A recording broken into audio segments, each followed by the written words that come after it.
শহর, সেখানে এক পুরনো বাড়ি। সেই পুরনো বাড়ির আনাচে কানাচে গর্ত খুঁড়ে থাকে একপাল ইঁদুর।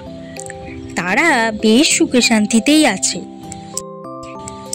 এমন সময় সেই বাড়িতে এলো এক বিড়াল। সে আবার যেমন তেমন নয়, এক হলো বেড়াল। ইয়া তার ভাটার মতন দু চোখ, ইয়া তার গোঁফ।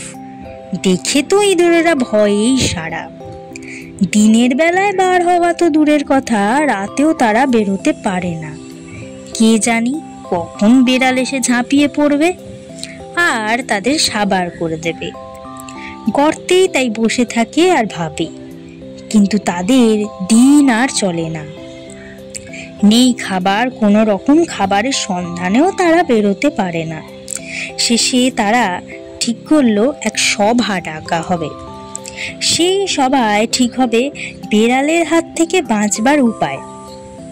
নিশিরাতে সভাও বসলো। সে সভায় এলো বড় বড় ধাড়ি ইঁদুর, পালে পালে নেংটি ইঁদুর, কারো বা ইয়া ইয়া গোঁফ, কারো বা গোঁফই নেই, কারো বা রং ধোঁয়াটে, কারো বা আবার কালচে। এক ধাড়ি ইঁদুর হলো সভাপতি, কিন্তু সভায় বক্তৃতার তোড় ছোটালে। এরই মধ্যে একটি নেংটি ইঁদুর তো উঠে ঝাড়া 30 মিনিট বক্তৃতা দিল। তার গলার স্বর যেন সেলেটে পেন্সিল ঘষার আওয়াজ।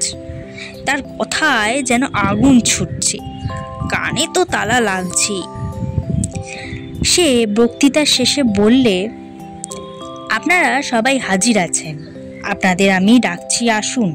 এ অন্যায় আমরা দূর করি, বিড়ালকে আমরা জব্দ করি। কি করে জব্দ করব জানেন? খুব সোজা উপায়। ওর গলায় বেঁধে দেব একটা ঘন্টা। যখনই হাঁটবে চলবে তখনই ওই ঘন্টা টুং টুং করে বেজে উঠবে, আর আমরা টেরও পাবো বেড়াল আসছে। সবাই তো মহা খুশি, হাততালিতে গর্ত ফাটিয়ে দেয় আর কি। কিন্তু সভাপতি তো চুপচাপ। তিনি একবার গোঁফ চূড়ায় তা দিলেন, তারপর একটু মাথা চুলকোলেন, কি যেন একটা বলতে চান। তারপর তড়াক করে উঠে দাঁড়িয়ে বললেন, আমাদের শ্রীমান নেংটি ইঁদুর যা বললেন আমারও তাতে সায় আছে, এ তো খুব ভালো উপায়। কিন্তু একটা কথা জিজ্ঞাসা করি, আমাদের মধ্যে বিড়ালের গলায় ঘন্টা বাঁধতে যাবে কে? নেংটি ইঁদুর, আপনি যাবেন?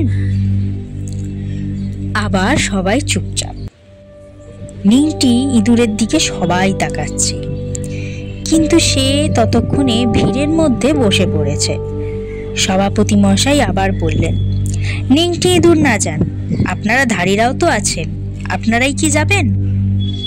কিন্তু কারো মুখে আর রাশ সরে না। সবাই সভা ছেড়ে যাবার জন্য উসখুস করতে লাগলো।